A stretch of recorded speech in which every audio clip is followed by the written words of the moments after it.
On this episode of ResiWeek, we talk about Crestron not being at CEDIA Expo this year. Control 4 has picked up a small little networking company called Pack Edge. Also, how do you help the DIYer DIY better? All that and more next on ResiWeek. The network for the AV industry. What are you listening to? This is AV. This is AVNation. This is AVNation. This is ResiWeek, Episode 3, recorded Monday, February 15th, 2016. DIY Advisor. ResiWeek is brought to you by our fine group of underwriters, companies like HD Base T.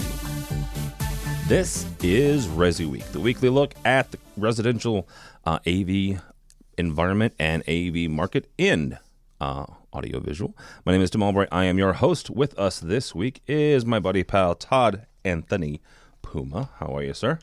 I'm doing well, Tim. Thank you for having me on this week. Absolutely. Also with us, a first-timer, so be nice to him, Mr. Todd. Name is Jeremy Glowicki, and Jeremy is a CEDIA fellow. That means he's very smart and editorial director of Residential Systems and Systems Contractor News. Welcome, sir. Thank you. Thanks for having me. Absolutely. I'm a big podcast fan, and I've watched and listened to your podcast, and I've never been a guest on one, so it's a big deal for me. Well, thank you. Thank you very much. I appreciate that. It's always interesting and fun to meet folks who listen to you and you may get to meet for the first time. So I had a couple of that happened last week. If you didn't follow us last week, we were at Integrated Systems Europe. You can go to the website and find all kinds of stuff about that there. Okay, so here's the thing, guys. The right before ISE, actually, a couple of stories broke. And we didn't cover them during the show because when we do a show, when we cover a show like that, we pretty much focus on the news around it. So this is a little dated, right? But it's still valuable. The first up, is the fact that Crestron has decided that they are not going to exhibit at CEDIA Expo. If you're watching the video, we're bringing up Jeremy's story right here. Crestron CEO Randy Klein basically has came out and made some clarifications, right? It is not to say exactly what or just dispel the social media rumblings that were out there, because lots of people wrote some stuff, right? His basic bottom line is the fact that Crestron doesn't belong there anymore, quote unquote. And one of the things that he has said is that, in his opinion, CEDIA is no longer targeting that higher end clientele, which is where Crestron is ostensibly trying to be. Now, they're saying that. I would counter with some other stuff, and I'm going to let you guys talk about that first before I give my counters on that. But Todd, we'll bring this to you first. What does this mean for Crestron, and what does it mean for CEDIA? Well, change is here. Change has been coming for a while. And, with the comments that Randy made that CEDIA is no longer the high-end or the luxury show it once was, that's okay. He also stated that CEDIA is not just a show. Just like Vince said before, CEDIA is an organization. CEDIA is going to go out there and reach more integrators and help integrators to get possible clientele and give us more credit and set a standard in this industry that we haven't had in the residential market. Now, with that being said and put to the side, Crestron is a monster. They're leaders in this industry. They've been around for a long time. I wasn't always a firm supporter in Crestron. 4 years ago, I wouldn't even go near their booth at CEDIA. But CEDIA is what gave me that opportunity to see what Crestron could really do and see what Crestron's about, as well as become a dealer. Rich Fagosa and a few other integrators throughout the way have pushed me in that area. I talked to Jeremy about it many years ago when I wasn't a supporter of them, and he said, just take a look at it, you'll be impressed. And I was. Now, for me, that's where my journey began. So other integrators coming in, just like myself, who weren't firm supporters in Crestron, will never have that opportunity. They'll go to CEDIA, and there will be a big hole in the middle or the beginning. Oh, there won't be a hole. There'll be a booth there. Listen, there will be a hole in my heart. Okay. But CEDIA and Crestron, let's get off the CEDIA part because it's going to get more into the gossip. What Crestron did and all that feedback that was going around, it's fear. People are afraid what's to come. When people don't understand something new or something outside the box, because Crestron thinks big, everybody else thinks outside the box. That's the new term. Crestron's big thinking is causing everybody to say, oh, are they going out of business? Are they selling? Are they getting rid of the residential market? What's happening? And that inspired me to talk a little bit on my view of this and to talk about what I do know is Crestron is there. Crestron's working on new things. They stated before. They have a residential home inside of their warehouse that they test day to day, operations of the lighting, HVAC, and audio, video, DM, whatever it may be, as well as investing into products and firmware and software like Crestron Studio, Crestron Ping, and Home Elements was built upon that. And it's getting better. They are not abandoning the industry. Crestron's not going to drop all that profits. Randy said the other day between 20 and 25% of their money comes in from the residential market. Businesses are meant to grow. They're not meant to figure out ways to throw away money. Why would he want to do that? He wants to become, I forget the number, a $10 billion company in the next 3 years. If he gets rid of the residential market and just focuses on commercial, that's not going to happen. With them also leaving CEDIA has put money on the table. Now, whatever they invested into there can be put towards their dealers, could be put towards their own shows, properly educating us throughout, the DIY market, getting more awareness, which they don't want to focus on, but they do want to focus on the architects, builders, designers, and so forth. It's going to give us more resources as well as keep in more technicians to constantly grow the technology and engineers to grow the technology that we see today and to keep up with that fast-paced growth of the industry. Okay, I'm going to go ahead, Jeremy. I was going to say that one of the things that Randy told us that was interesting was that they were frustrated that CEDIA wouldn't allow certain attendees on the show floor unless you got them in under your own badge. So obviously consumers aren't necessarily welcome, but more than that, he was saying that architects, builders, interior designers, really weren't allowed, quote unquote, to be on the show floor as attendees, and that's the target who they were trying to get in touch with. And they said, in contrast, ISC and Infocom both encourage that sort of attendee. And of course, Infocom's more of an end user show because their end users are operators of facilities a lot of times. So it's a different type of show, and ISC is a blend of Infocom and CEDIA. So there's that same kind of mentality. So it's a tough one for me to kind of buy into that, well, they don't allow this, but this one does, because it's a different demographic for sure. But they seem to be really interested in trying to reach out to those professionals more than more dealers per se. I do think Todd makes a great point that had it not been for Crestron being on the show floor, it might not have been as easy for him to connect with them as a company and become a dealer. I still think there's a lot of lost opportunities there at CEDIA.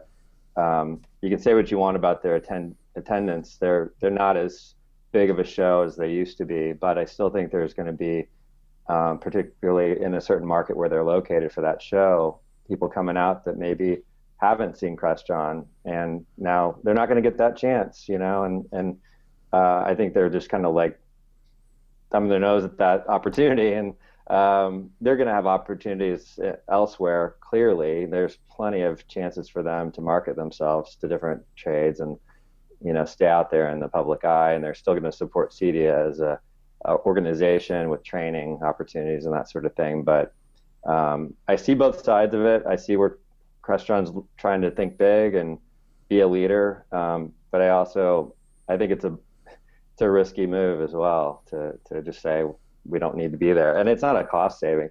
Todd said the money that they saved, but Randy was really diminishing the amount of money that it cost them overall in terms of their budget, their revenue. They say that it's what was it, 10% or 20%? I forget what the number is, a percentage of residential to commercial business. But he said that still accounts for hundreds of millions of dollars for them. And it's like that. That's a number that I didn't know about, or whatever it is. So these big numbers that they throw around, and it's just like, it's not inconsequential. maybe it was tens. I'm sorry, my numbers aren't good. I'm a words guy, but No, that's all right. You're tens right. of millions of dollars. Yeah, but he was. I believe there's 2 or 3 different interviews he's done, and 20 to 25% seems to be about the average, right? Yeah. Todd, you said that Crestron is a monster in this market. Are you talking about residential, or are you talking about AV in general? I'm sorry, I meant the industry as a whole. Okay, because Yes. here's the thing, and I'm not picking on them. God knows I have got lots of buddies that work there, and just friends that have worked there over the years. I don't see them as a monster in the residential market. Not saying they're not. Obviously, they make hundreds of millions of dollars a year, according to Randy, in that market. But he is aiming for that 1%, right? He's not aiming for houses that cost between $200,000 and $500,000. He's looking for houses and structures that are in the millions of dollars range, right? So if your house isn't worth $1 million, don't call, Crestron. It is kind of the sense that I got out of that. Now, whether or not he belongs at CEDIA, I don't know. It's not. It's unfortunate, I think, and I've had conversations. One of our biggest underwriters actually is a company that doesn't exhibit at ISC or Infocom, and one of the things that is a constant conversation is the fact that I think that they should, right? I think that trade shows give you the opportunity to introduce yourself to new users, like Crestron did with Todd. It also gives you the chance to meet face-to-face the folks that you're going to talk to on a daily and weekly basis when they call in for tech support, when they call in for design help. Putting a face to that name and putting a face to that voice absolutely helps in building the relationship. And let's be honest, relationships is what this industry is built on. Yes, it's technology. Yes, it's the latest, greatest thing, but it's also the relationships that we get to build. And I think that trade shows, do afford us that opportunity to actually see people face to face. So, that's my 2 cents on it. All right, another story that broke right before ISE, which is always fun to do, is the fact that our good friends Control 4 picked up a product or two from Package for $32.7 million in cash, which would not be a bad thing to have in cash reserves. Control 4 picked up Package device and software.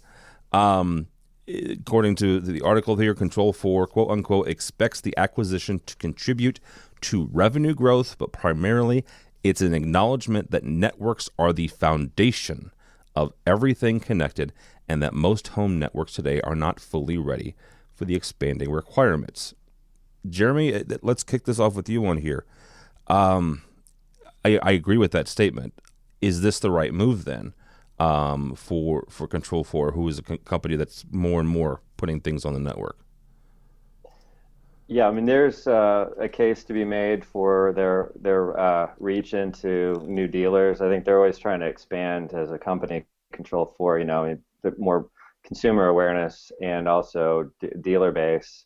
I mean, they want to talk about the monster. They want to be the monster, I think, and the network is truly the limiter on a lot of the future growth of this, this technology space, whether it's DIY or at professional installation. But everyone makes the case that you need a robust network, and I think I've spoken to Vin Bruno after he switched over to CEDIA as CEO, and he said that Crestron had a lot of challenges on, when he was there.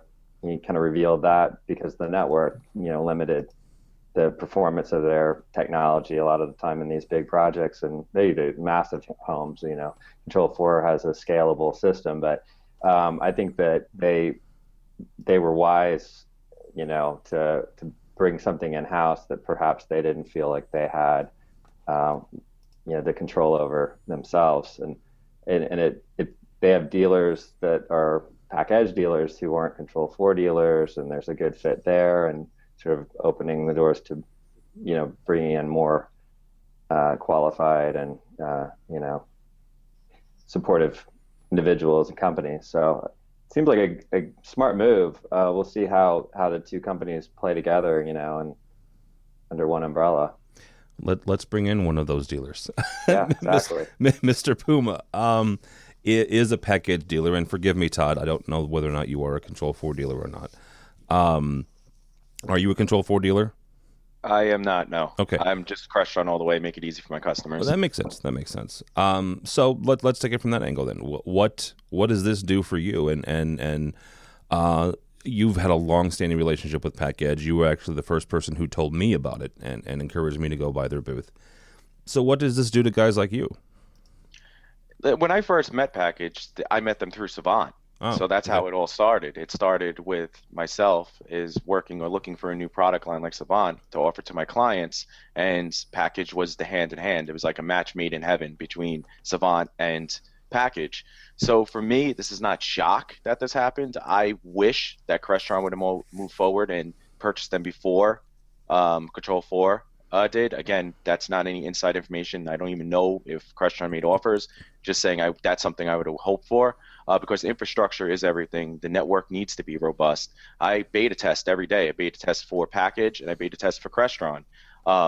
And I grew a very personal relationship with the people there and as well as the products. And throughout the way, we need the network. If we don't know about the network, our AV product doesn't work. It comes now that you need to know more about the network than you kind of do about the AV product. Yeah. Because the product is simple to set up, but if you don't have everything properly set up through the SDP protocols and QoS and VLANs, your system won't work, or it will work for a short period of time. Now back to Control 4, I was impressed. I'm very impressed. I'm glad that they made that move. I think it's going to be great for all Control 4 dealers. I think that they have definitely have, one up on a lot of the, companies like Savant, Crestron, and Elan and Claire at this point, because they have their own internal networking company, and Package is one of the best. They understand residential better than anyone. We'll see in the next couple of months what Crestron and the other providers offer. But right now, they definitely have the royal throne at this point in the resi market by acquiring Package Control 4. So let me ask you this, and this can be to either of you, and it's a crazy hypothetical question. We did a network show, a network security special last week at ISC, and we had on Haggai Feiner from Access Networks. Great guy, brilliant on the network. Are we getting into a situation now where Control 4 has purchased Pack Edge? Are other control companies going to be looking at network-centric companies to be picking up, or should they, instead of picking them up and purchasing them, look more to partner with them and maybe work better with their equipment? Can I take this one? Sure. Really quick. 'Cause originally, I came from Best Buy, right? Again, that's not really something I should be telling everybody. Oh, but it's fine. I did. Did you have a I blue did. shirt? I did. And what did they do? Immediately, they had Magnolia and Geek Squad hand in hand. Yeah. So this is not somebody reinventing the wheel. Companies like Best Buy have knew this from the beginning, that this should have been done and, is going to be the future. Other companies are going to start to do this. Package and Control 4 went first in line, but you'll see other companies partnering. Crestron has always been pretty much a partner, but not saying it with Cisco. In the commercial market, I only see Cisco products integrated with Crestron, and all the, I don't know what you guys call them, but all the IT guys or whatever they may be at these corporations stick by Cisco. So I'm, hoping sooner or later that winds up becoming more of a legal partnership between the two of them, and they do what they need to do in that part. I would be interested to see if that happens, because I don't know. I watch Cisco from a pro standpoint, and sometimes I'm wondering what they're doing when it comes to moving into this space and moving around this space. Simply because they're moving more and more into VTC. They have their own touch panel system. That touch panel system can actually control other things. So some days it feels like Cisco is actually trying to compete with Crestron a little bit. So yeah, I'd be interested. I don't know. But Cisco Meraki came out, right? That feels more like a residential kind of base system, very easy to navigate, has kind of that package-esque feel. Luxol kind of backgrounds and, other companies that are out there. It seems like they're trying to complement the residential market, little by little. Yeah, it does. I'm simply talking about Crestron and Cisco partnering together. Yeah. Oh, because conflict of interest. Conflict of interest. Sometimes it feels like Cisco is trying to compete with Cisco or with Crestron. I don't know. Just my 2 cents. All right, kids. Next story up. So ISE was last week. This was Vin Bruno's first ISE as the head of CEDIA. Was appointed late last fall, actually right before CEDIA Expo 2015. Todd, he says in this piece, quote unquote, CEDIA will be the place where consumers come to find companies that can install, upgrade, or even repair the technology in their homes. We'll have 10,000 licensed technologists. Our name already is synonymous with technology, and that's something we can leverage. Is Vin right on this? Is CEDIA going to be the place where the average consumer goes to find a technologist for the home? I believe so, but it's going to be us doing our part as well to point and educate clients to let them know that this is the place to go. This is going to be the stamp of approval. I believe our industry has needed a standard for a long time because there's a lot of integrators out there that aren't integrators. They're just TV hanging bang guys living out of their car or working out of their car, and they're giving the wrong standards to clients. This will be that extra effort they need to come to become a corporation. They need to, go to a client and give their referral base, hey, I'm a CEDIA member. This is great. This is something that the customers do need. They need some kind of certification. We're not even legally certified in a lot of areas. Based in New York City, there's no certification you need or legal licensing you need to be an AV integrator. You're running wires with no education pretty much and, flying around, making other people's jobs harder, like the electricians or plumbers, because there is no protocol. There is no stamp of approval, no licensing through the government. And if CEDIA could start pushing that and giving us some kind of direction to go in, I think that would be great. All right, Jeremy, from your standpoint, what does CEDIA need to do to become this place where consumers can go to? I think it's a tough one for them. They've tried in the past to really push certification, and it was somewhat successful. I think it was well intended. I know at the time it was kind of a borderline barrier to entry play for them. They really wanted to limit that trunk slammer, quote unquote, type of personality that was out there saying they were professional and kind of diluting the trade and making it look bad. There were plenty of bad stories of bad installs and guys coming up and cleaning up people's projects, and they wanted to put a professional stamp on it. And a lot of cynics said they were, just trying to get more money out of members, and then, forcing them to pay for these certification classes. I never saw it as that. I think that people get ideas in their heads, but I think that it's a challenge to get the younger demographic out there who go online and find classes themselves, or go directly to the manufacturers. They don't necessarily see CEDIA as a necessity. They've been trying for a few years to really go for that next generation, and I think that's where it needs to come in. There was an old sort of camaraderie to CEDIA in the early days. People they went to the show because they were friends with all their colleagues and peers. And I don't know if the next wave has kind of caught on to that yet.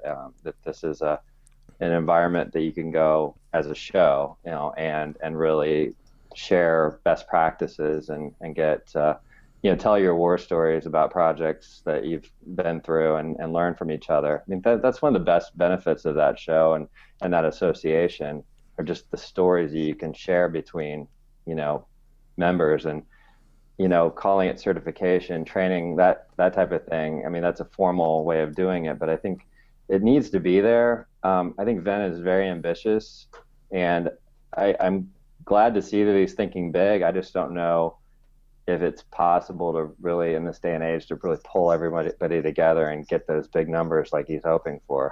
I hope he does. We need a trade association at the middle of this that's not just what is it? Is it CTA now? CTA, yeah. That's a different.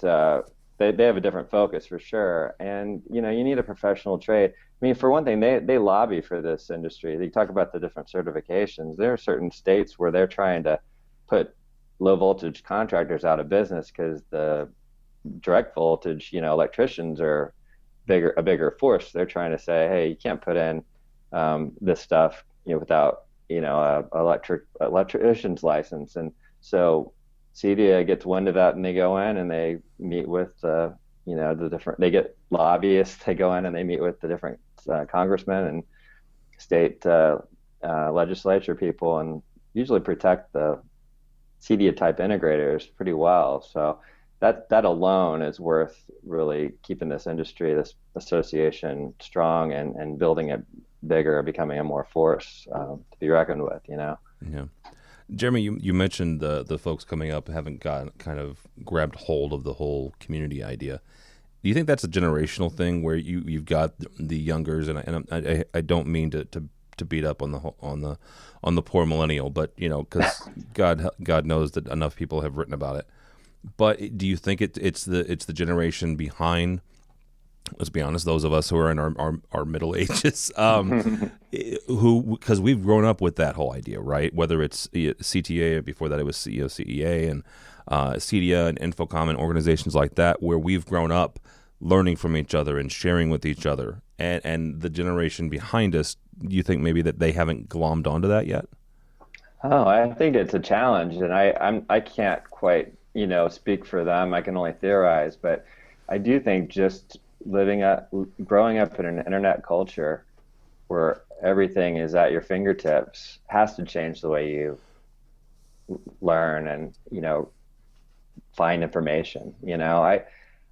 I'm close to being that kind of mentality at this point, just having been around it as a media person for so many years, that I almost can say I don't get it why we need to go to trade shows. And I can almost go there, but I can't quite, because I still see the value having been to that event and saying, yeah, there is a human element that you clearly miss out on if you do all of your training online and through webinars and that sort of thing.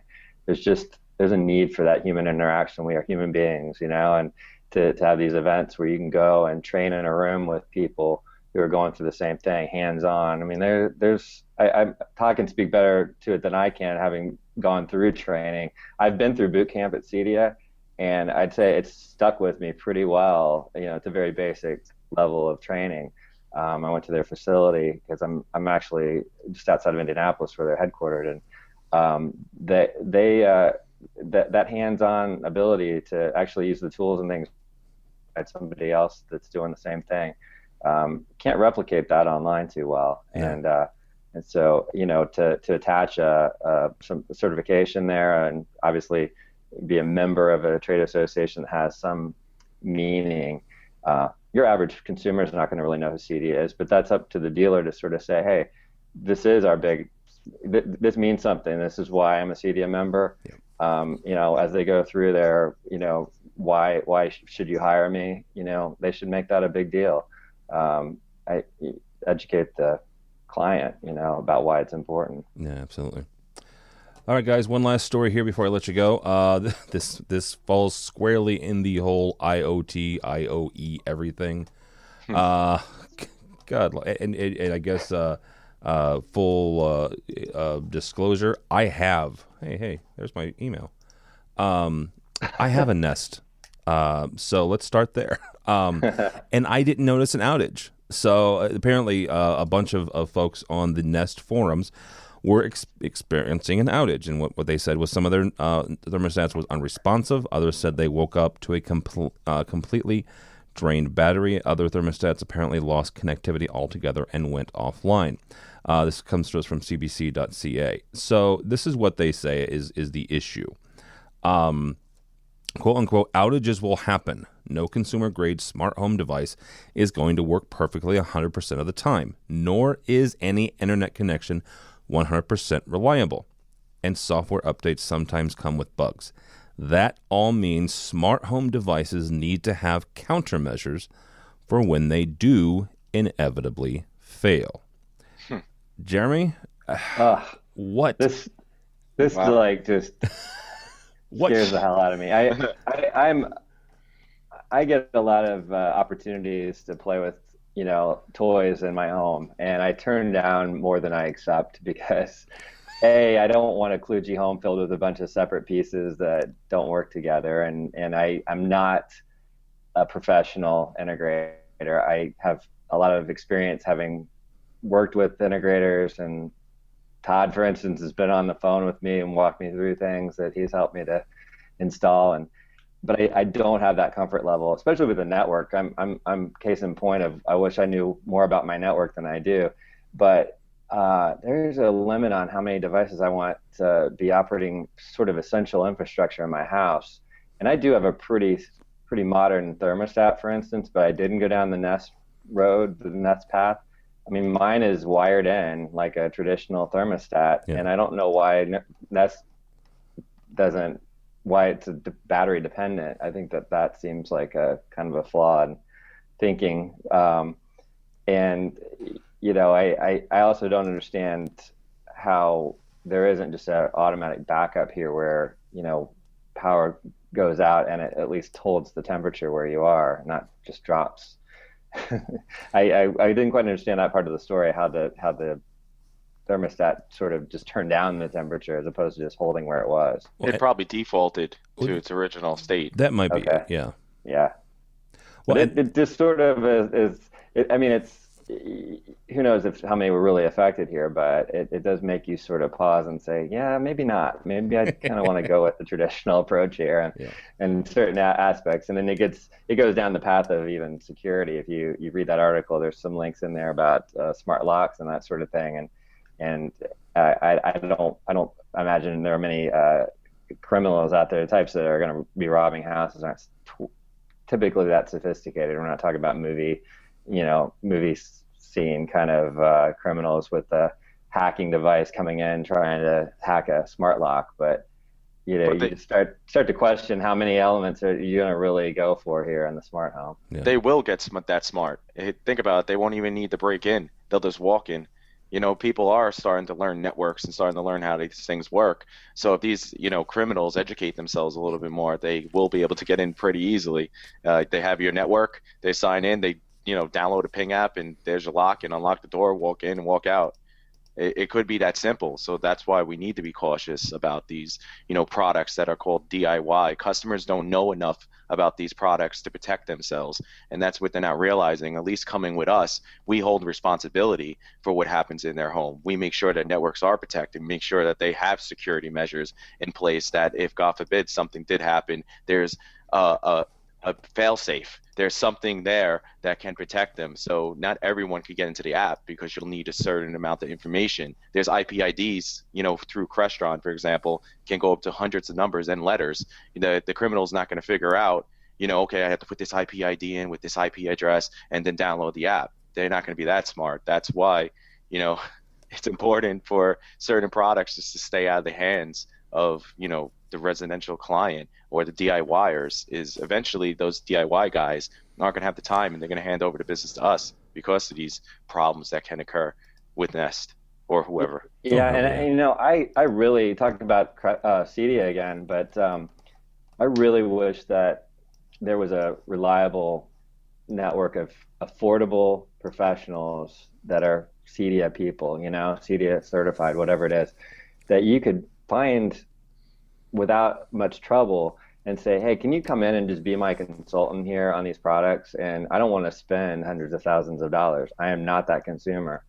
I just want some really qualified, educated advice on how do I protect my home using these products. I want these toys, but I want them at, a limit. I don't want to go crazy. I don't want a full scale, traditional CEDIA type home.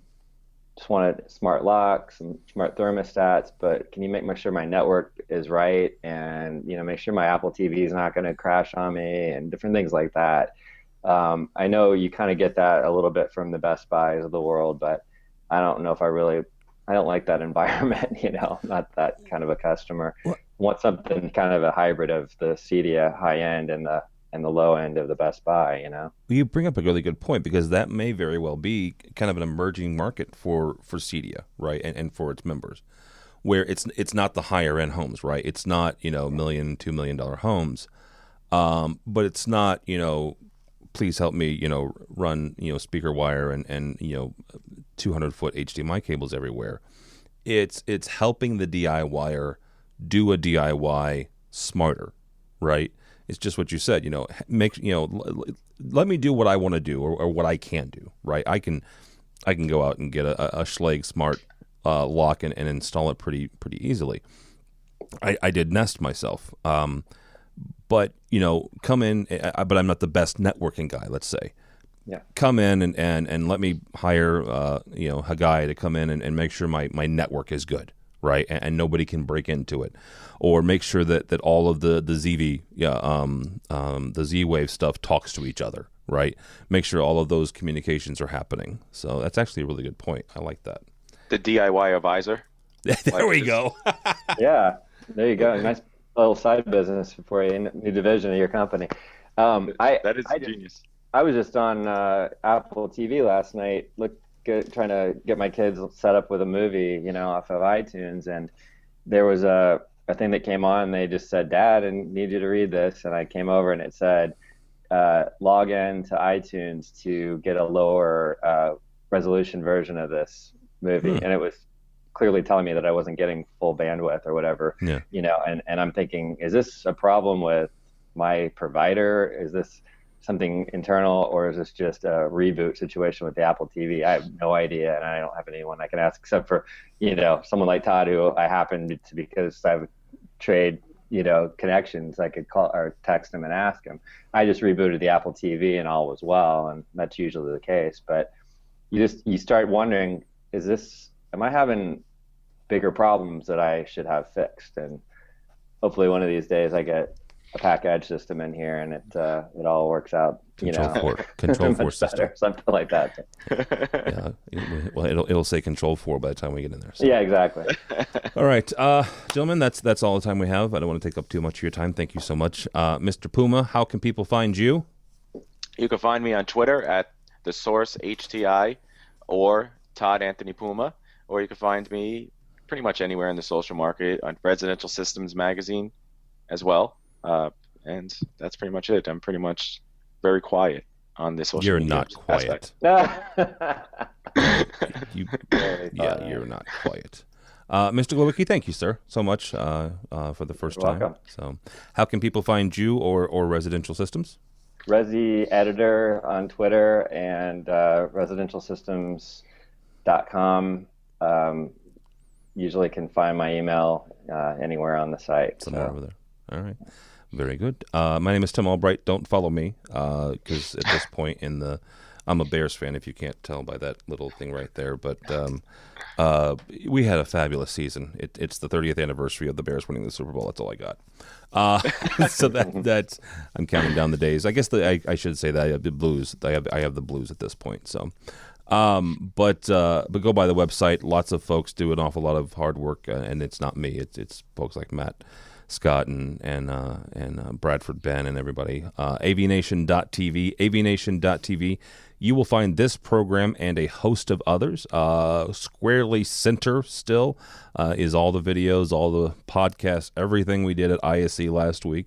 We're going to be adding some more videos as the week goes on. We just didn't want to inundate you all at once with all of them, so they'll be coming out as the week goes on. I think my goal is to have all of them up by Friday. Let's put it that way.